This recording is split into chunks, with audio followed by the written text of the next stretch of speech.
He's testing the authenticity of your faith. You say you serve God. You say you love Jesus. You say the sinner's prayer 30,000 times a day because you make a mistake. You love the Lord. You want to honor him. Your zeal for him is amazing. And they make videos about you being on the worship team on social media, and you love it because, hey, you serve God and look at me. Yes, you play the role of a Christian so well, they got to give you an actor's award. They got to give you best award winning for you because you know exactly how to play and fulfill the role of a Christian, but you have no idea of how to be one. Did that strike a nerve? I got to remind you of something. Just because you think you're a Christian because of what you do, you forget that you're a Christian because of who he is and what he's done. What am I trying to tell you? How do I know that you're not a Christian?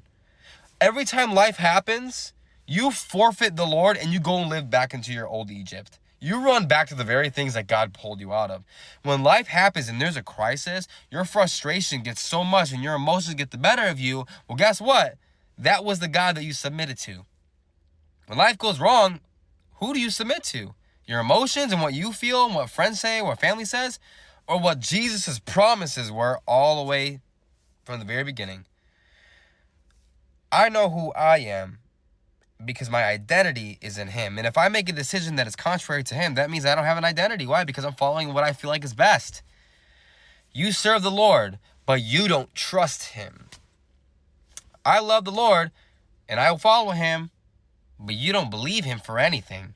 And there were 3 things the Holy Spirit told me as soon as I moved here. He said, Simeon, you don't love me, you don't fear me, and you don't even believe in me. And I struggled with the belief part for a very long time. I mastered the love part. The fear part, I understood that God is holy, but the believing him, I just couldn't.